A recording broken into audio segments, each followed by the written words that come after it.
legislation. Well, good afternoon. It's good to be back in Lake City, District 5. Thank you, Councilmember Juarez. Lake City. Today I'm signing a Council Bill 118888, which directs the redevelopment of the old Fire Station 39, which is next door, not the one we're in, into affordable housing for working people and families, and it will include a new preschool for the Lake City neighborhood. 2 years ago, the Housing, Affordability, and Livability Agenda Committee saw an opportunity for underutilized space and property throughout the city to be part of as a solution to our affordable housing crisis.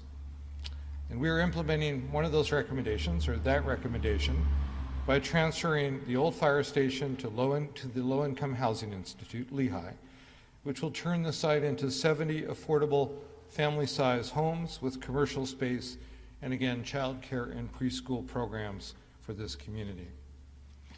Many of you here today were here last spring when we unveiled our shared vision for Lake City, which called for an integrated, equitable approach to community engagement and a commitment to a vibrant, accessible, and an even more livable Lake City.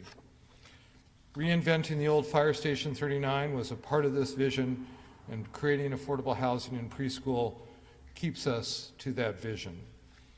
We are also investing in installing new sidewalks and encouraging a more walking-friendly business core, helping the community find a new home for the farmers market, building more parks and green spaces, and using the Thornton Creek restoration to improve water quality and provide opportunities for young people to get started on green careers. The future is bright for Lake City. I want to thank everybody here for what you've done as partners to get us to where we are today, not just with the building next door, but to making it a vibrant neighborhood. I know that we as a city need to do more with you, and I'm committed to moving forward in all of those areas. A special thanks to the Low Income Housing Institute for their partnership, to REWA for being a partner in the preschool program and increasing access to early education.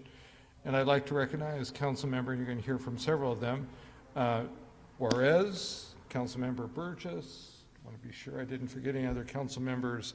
So with that, we will hear from the council members, and then I will sign the legislation. Councilmember Juarez. Thank you, Mayor. All right. Let's hear it for D5, everybody. Yeah. I think the mayor secretly likes us best. He's been here a lot. I love all my districts. No, he doesn't. He loves us the best, I know. I want to start off first of all thanking, he's not here, former Councilmember Licata who got this going. I want to thank Councilmember Herbold. As you know, before she became a councilwoman, she worked on this project with Sharon Lee and a lot of housing projects. I want to have a special thanks for Sharon Lee, because as you know, when Sharon Lee calls you and finds a piece of property, you cannot shake her. And then I want to say a few words at the end, and I want to introduce our special friend, and who I have a tremendous amount of respect for, who worked tirelessly with his vision and compassion on pre-K, is Councilmember Burgess. But I want to say a few words before that. As you know, we're here for the mayor to sign the bill that will approve the transfer of the Fire Station 39 to the Low-Income Housing Institute for the housing in the preschool. This collaboration is the first of its kind, using both housing and preschool levy funds to build a project that is both housing and a school in our district. The homes created on the site will house 70 families, making at or below 60 AMI. The preschool on the ground floor of the building will provide 4 classrooms, serving up to 80 children. And with that being said, I think we need to do something about the sidewalks and curbs out there. Councilmember Herbold just walked in, and thank you, Councilmember Herbold. We just gave you a big shout out for all your hard work, you and Councilmember Licata.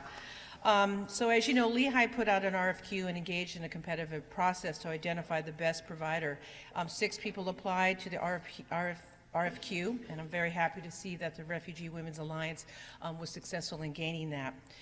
for this new school. And what we also learned, and thank you again, Mayor Murray, that's how I know this is his favorite district. I'm sorry, Lisa, we were just saying D5 is his favorite. I'm from West Seattle. I grew up in West Seattle. Okay, I know, but your heart is here.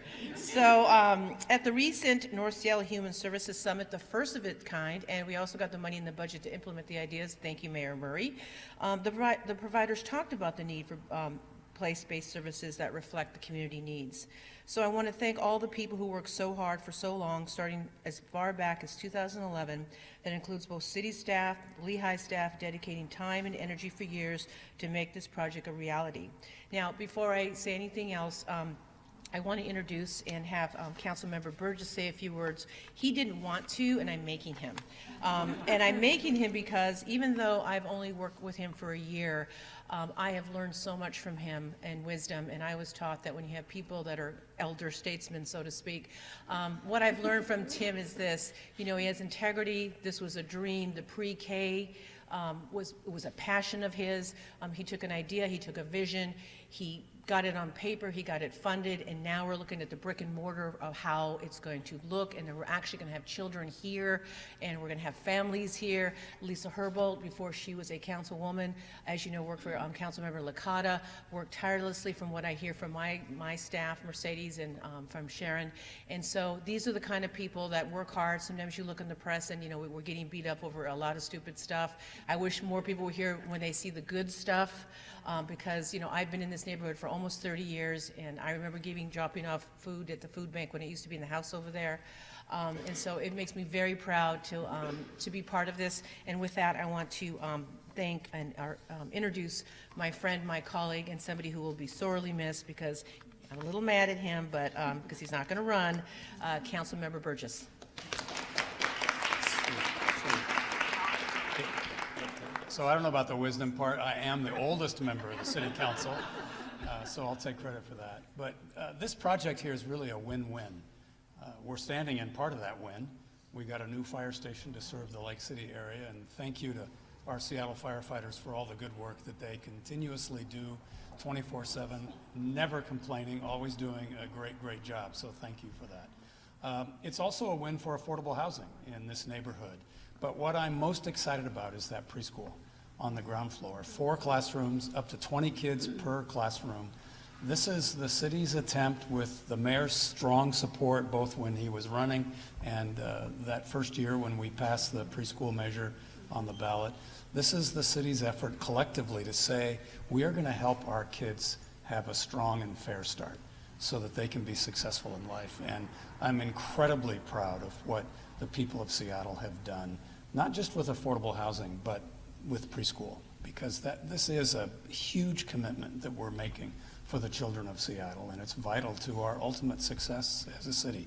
So I'm happy to be here in D5, which we all love. The mayor and I represent all of the people of Seattle, and these other council members, we're not sure what they do, but that's good.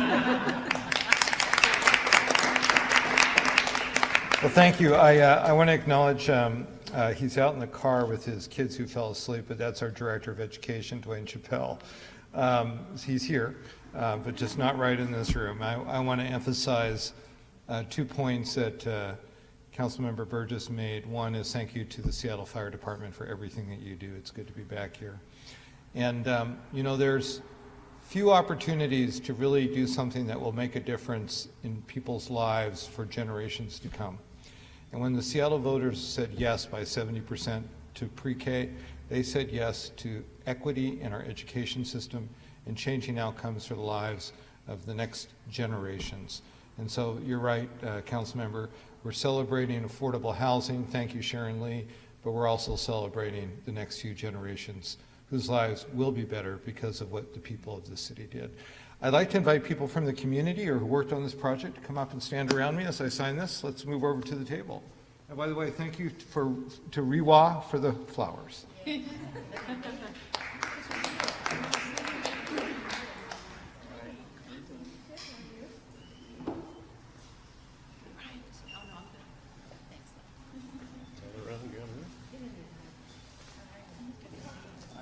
see that today is Friday, January 13th, 2017.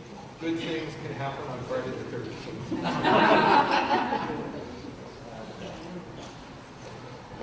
They do that so I don't sign the wrong day.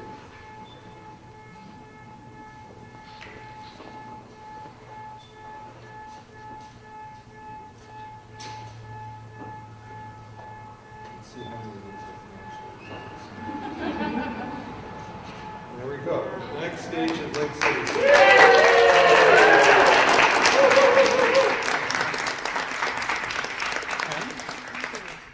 Thank you. Definitely. Hi, Mercedes. Mayor, this will be my number 4. There you go. There you go.